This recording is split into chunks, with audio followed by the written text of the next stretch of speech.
Hello, my name is Dan Mooney with Team CJ in Austin, Texas. I'm here in the Team CJ garage with my good friend and Lamborghini legend, Valentino Balboni. So Valentino, welcome to Austin. I've invited you here, as you know, to talk about a very special car that you helped restore that's now in my care. But before we go there, I want you to tell us about how you came to work at Lamborghini.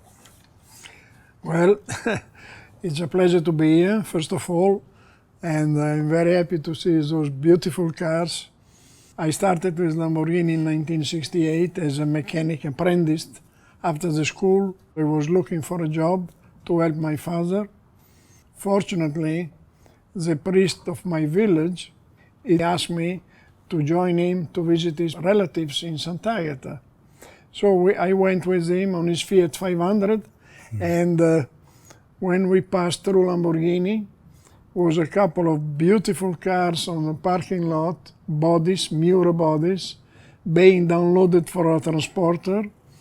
And I told immediately the priest, stop here, I want to look at those cars and you pick me up on your way back. And this is how I started with Lamborghini. So that was the beginning of a 40-year career with Lamborghini. It was a beginning of a magic time of my life. Fantastic. So you started as an apprentice mechanic, but of course you're known around the world as a famous test driver. How did you go from being the mechanic to the test driver? Well, this is a very funny story. Me and a friend of mine, being apprenticed, we had to push the car outside in the morning and to give place to other cars to be on a lift and to be working. But me, instead of pushing the car outside, I was pushing the car outside, yes, but driving 2-3 times the car around the two buildings. And I was doing that, but I was not supposed to do. Being, almost fired because I was not supposed to do that. So after a few years, the company was growing, and one day they called me and my boss upstairs to the main office where the general director was there, and I was waiting to be fired. Instead, the director said, since you keep driving the cars around the building and now we need to train 2 young test drivers, we want to see if you have the attitude to become a test driver. And this is when my, my life changed another time. Your dream career started at that point. The dream became true, and I was very lucky and very blessed to be in the right place. And for a year or more, I was staying with the senior test driver, Bob Wallace. Of course, yes. Which was my tutor, my teacher. And finally, I became a test driver in 1973. So you were test driving the cars with Bob Wallace from 71, 72, and then driving on your own as a senior test driver from 73? Correct. In fact, September 5, 1973, at 10 o'clock in the morning, my first time as an official test driver, leaving the company with a beautiful Miura SV, one of the last we produced. And that was my first road test as an official test driver by myself. And one of the happiest days of your life. One of the days you will never forget in your life. You remember it down to the time of day. Of course. Okay. I remember the gate opening and headed out onto the roads. And going out with this beautiful black Miura, yeah. Fantastic. How did that test drive go? I tell you, I don't know, because I was so excited and I was so afraid to have an accident or to break something. I was really afraid, and it was an experience. But slowly, day by day, I learned how to become one part only with the car. So for the next 40 years, you were the official test driver at Lamborghini with what you called at the time the best job in the world? It's the best job in the world. I mean, I can't really complain. As I said, I was lucky to be in the right place, in the right moment. But of course, I devoted all my life to Lamborghini day by day. I tell you, it was a pity leaving the company at night, and I was looking to come back early morning the day after to keep on doing what I was doing. I need to find employees like you here. Well, Lamborghini on those days was a family, was a big family, was a growing family, day by day, growing family.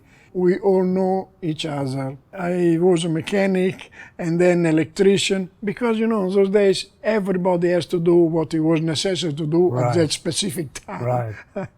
So I was lucky to work on the car from the front nose to the rear engine. It was a big advantage because as a test driver, knowing exactly how everything works helps a lot.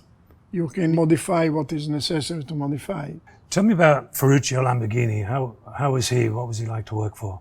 Well, Ferruccio Lamborghini was an amazing man, first of all, a strong character, a charismatic, giving us, his smile, his words, yelling sometime when necessary, but it was really a pleasure. He transferred me the passion and the love for this company.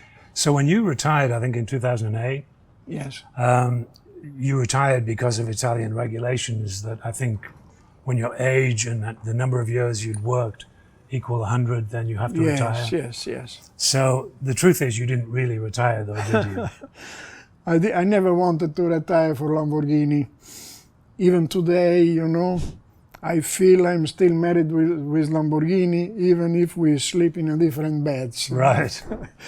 Lamborghini enthusiasts around the world know that you are flying all over the world, still promoting the Lamborghini brand and still encouraging people to enjoy and come together just to celebrate Lamborghini. You still do that today, don't you? It's such a pleasure and such an honor for me to represent, and I'm so happy when I can give an answer to a question. Just a few months ago, it happened that I was disassembling a car, a Miura engine, and I found my initials, my name on the engine block. And this, tells you everything. Absolutely, yeah.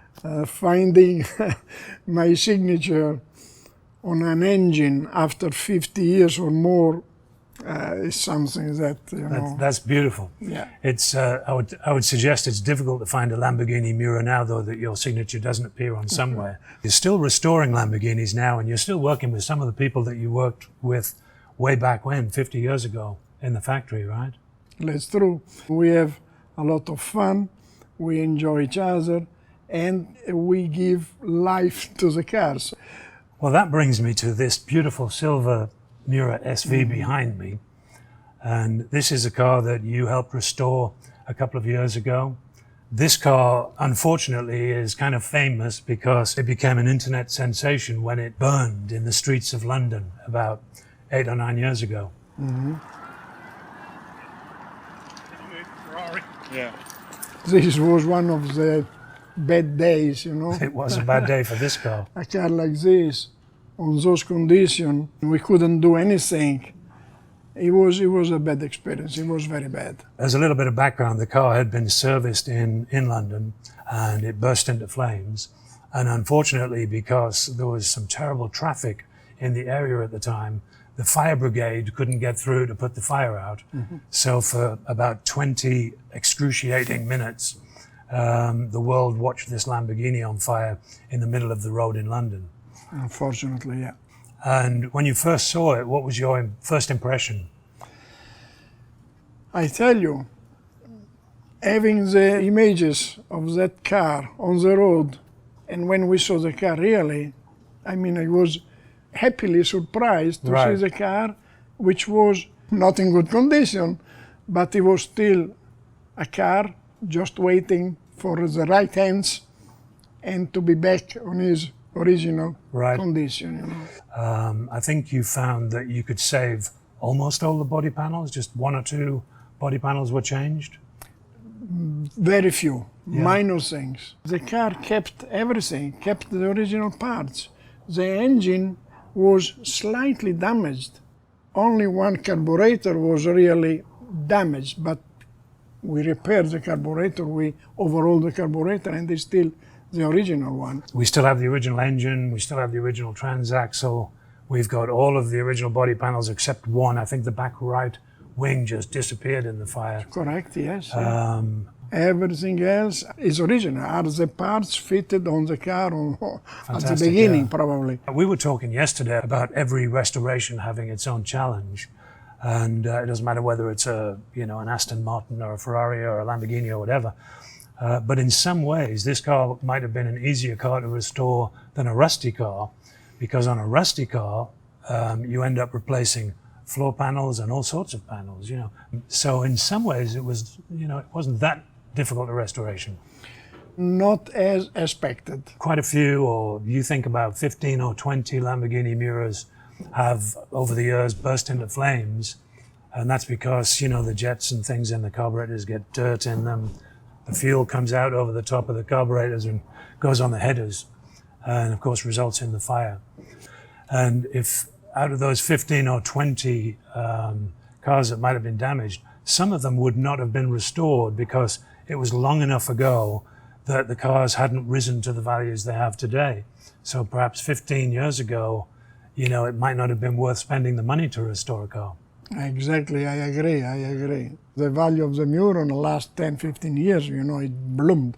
I mean, is amazing. Sure. And we are very happy to see that the Miura is now appreciated as it is. It's something outstanding. Look at this car. I mean, the shape still today is amazing. Is heart, make your heart beating. One of the most beautiful cars that was ever built, no doubt at all.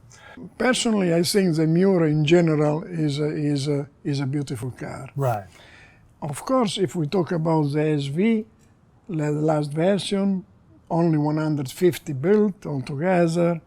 Yeah, from the technical point of view, it may be the best one because, we changed the suspension, we changed the tire, a few improvements which makes the last version always better. In every manufacturer always improves. Do you have a favorite between the 400, the S, and the SV? My favorite is a Miura. Just a Miura? Yes. I think my favorite is a Series 2S or a late S because it still has the eyebrows on the headlight, but it's got all of the SV suspension. Yes.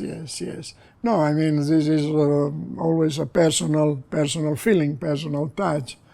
Miura for me is part of me. I mean, Sure. I dedicated my life. I worked on a Miura. I drove the Miura. I was lucky to be part of the team working on the Miura, and is my first time I took a car out of the company as a test driver was a Miura. The first love, you never forget the first love. Absolutely. They say. Absolutely. So, Valentino, tell me about the guys that helped you restore this silver car behind us. They are friends, they are colleagues. We have been together from '68. Each one knows what he has to do. There is no one leading there because everybody knows what to do. We enjoy, and we have I think the best result because we know every small details Sure. which makes a big difference at the end. And we are trying to transfer this knowledge to the young people which are passionate and interested, and this is good. But Well, I'm interested, but I'm not young. well, you're still young enough. But I mean, we have been there. So we as passionate, we know details that nobody else can know because, it's normal. One of the things I love about this car, and I think is a highlight of the restoration of this car, is the interior. And I think, is it Bruno did the interior? Yes. And it's beautiful. For example, see, the interior, still today, we have the same man who does the interior, and he did the interior 50 years ago, Right. and he's still doing today the interior, and he's very, he has a lot of experience. Right. And Has he slowed down at all? No, he still works 8-10 hours a day. He doesn't want to retire. Does he want to move to Austin? I would love for him to move and teach, Right. and expand his knowledge.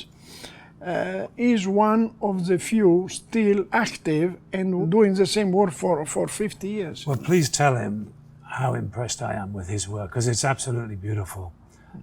It really is. It's a highlight of this particular car. And then I think the engine and the transaxle was that top engine did that? Yes.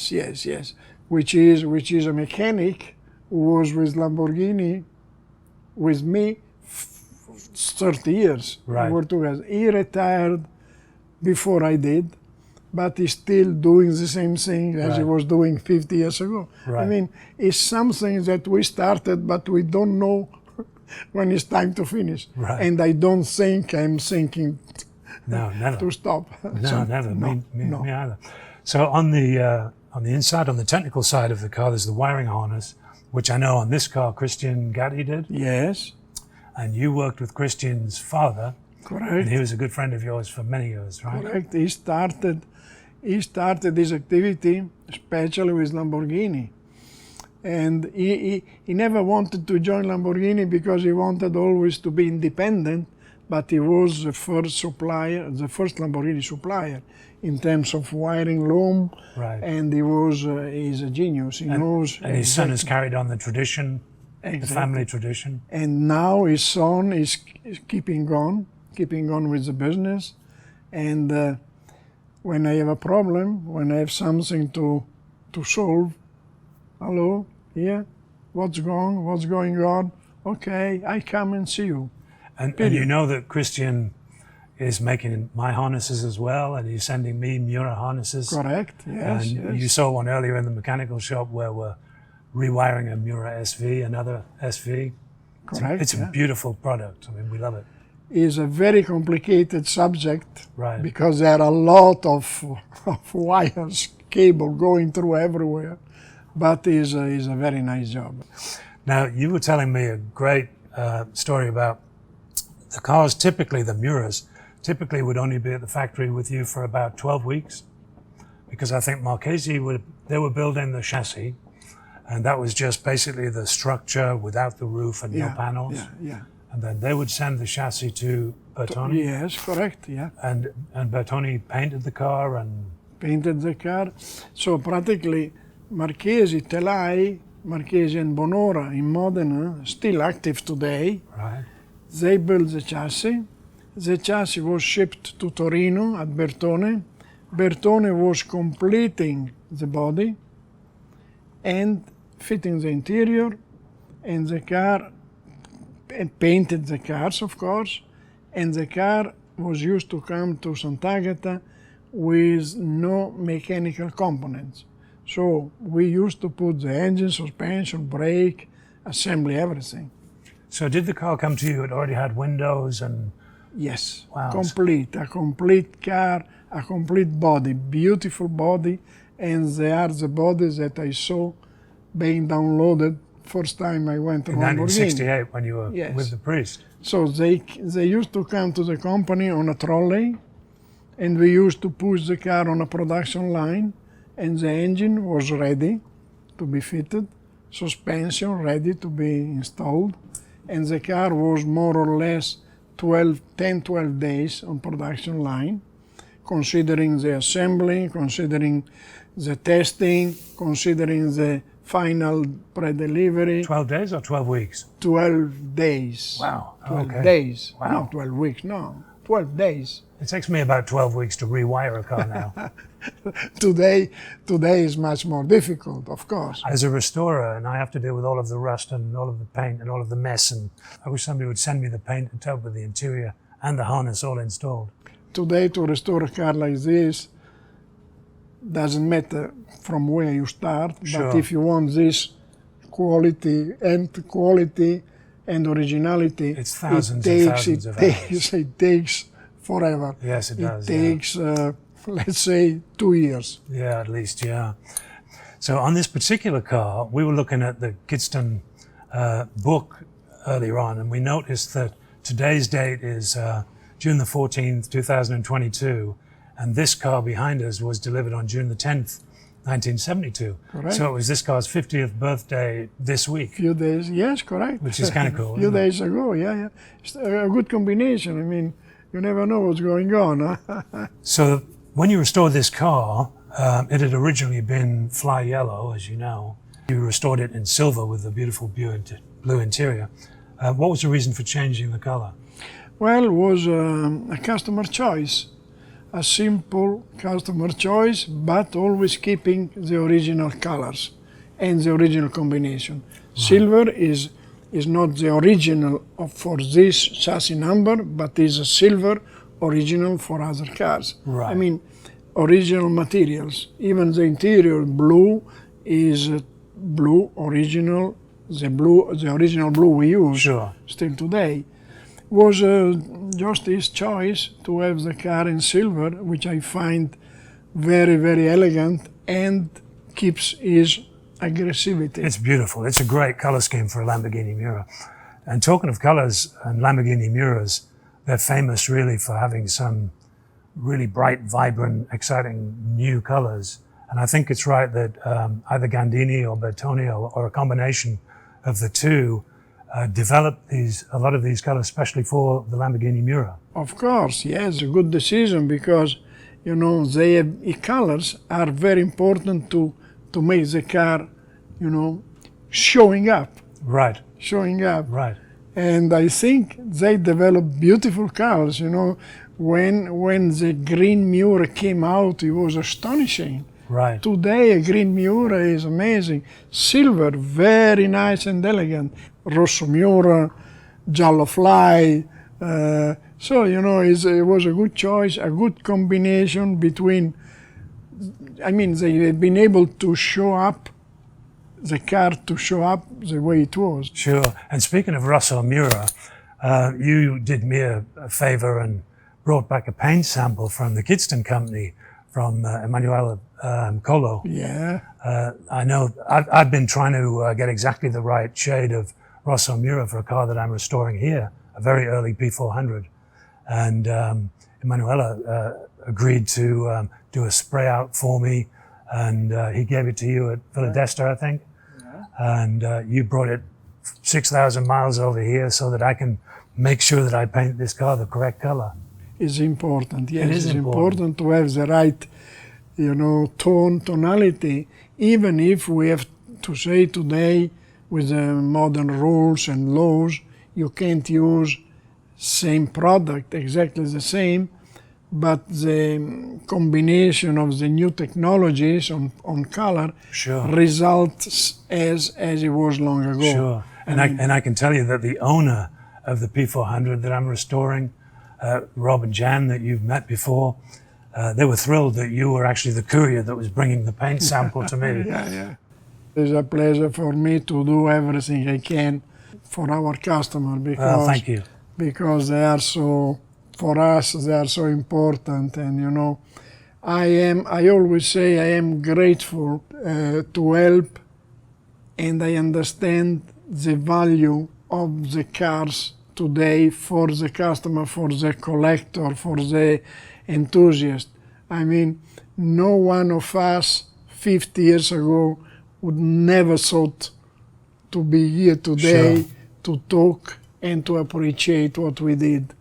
And, you know, it makes me so proud to represent my friends, which unfortunately they can't be here, and, you know, to represent them because this was, I mean, this is such a rewarding, you know, to realize how much customers consider and appreciate what we did 50 years ago on a daily basis, proud to do what we were doing, but no one of us never thought to be here today to do this kind of... And you continue to do it. I mean, bringing the paint sample to me, what people don't realize is that I can pick a phone up and I can call you, and I really appreciate the help that I get from you senior guys that have been doing it since day one. Yeah. And you especially, but people like Jeff Stefan and Andrew, it's been wonderful really working with them.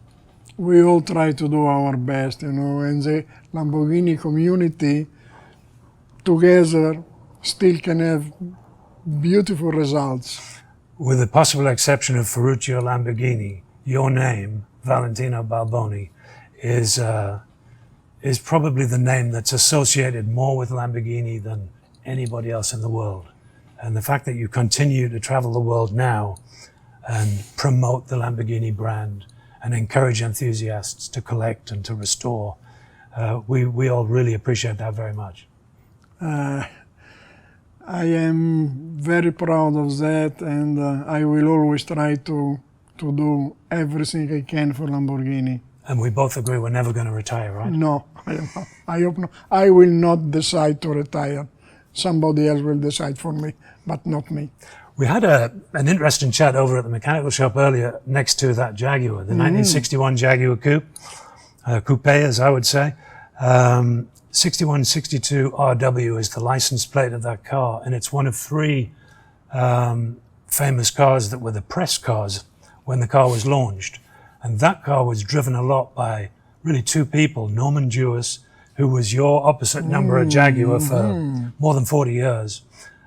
He was the Valentino Balboni of Jaguar. And also Paul Frere, famous racing driver and journalist. Good friend, yes. So you tell me about Paul Frere.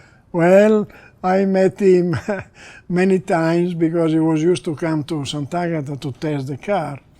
And I remember one episode. We went testing the Countach Evoluzione long ago, which was a prototype in carbon fiber, partially in carbon fiber. And it was a huge, development on those days, a study, for the future. And we are out testing with Paul Frere, and we built on the car kind of air intake which was fitted on the rims. Okay. And I remember driving on the road, we lost one of those plates. Okay. Round, and Paul was slowing down, and suddenly we see this thing rolling in front of us, and they started to jump on the road, and finally jumped out of the road, and it was an experience with Paul Frere. And if you notice, there are certain pictures of this Countach Evoluzione where you see that the front is missing this plate. The rear has the plate, but the front is missing. And I tell you, the day after I went to find the place, the parts missing, I never found it. Somebody must have because found it somebody got there before I got there. How funny. So Paul was obviously a great racing driver and fast driver, and he was the guy when Jaguar were trying to prove that the car would do over 150 miles an hour as part of their marketing. They sent Paul Frere out in it, and Paul Frere did 161 miles an hour in that green car over in my shop right now. I've driven a lot of E-types fast. I can tell you that I would not drive an E-type at 161 miles an hour because it gets lighter and lighter and lighter at the front. Well, today talking about 160 miles per hour is, is not that fast anymore. Minimizing. Yeah. Well, Valentino, I want to thank you, obviously, for coming back to Austin to see us. I want to thank you for 50 years of service now to Lamborghini, promoting the Lamborghini name and brand. And I think Ferruccio Lamborghini is up there looking down, very proud that his friend is still promoting his name. And I want you to know how much you're appreciated in the Lamborghini world. I am very happy. And I tell you something about Ferruccio Lamborghini. He is on a cemetery which is very close to where I live. And I tell you, sometime I go by, I stop, and we talk for a few minutes. Well, please do me a favor. Say hello to Ferruccio Lamborghini from me. It's very touching, I tell you, it's very touching. That's beautiful. Yeah. Thank you. Grazie, thank you very much. Thank you. I really appreciate it to be here. And let's do it again in next 10 years. Maybe. Sure, before we retire. Well, I hope you enjoyed my discussion and conversation with Valentino Balboni. It was an honor for me to have him back in Austin. And every time I speak to Valentino, I learn something new about these wonderful cars. It's also an honor for me to restore these cars for people, some of the best customers around the world. It's often been said that Valentino had the best job in the world as the test driver for Lamborghini, and I think I push him pretty close with my job. So see you next time.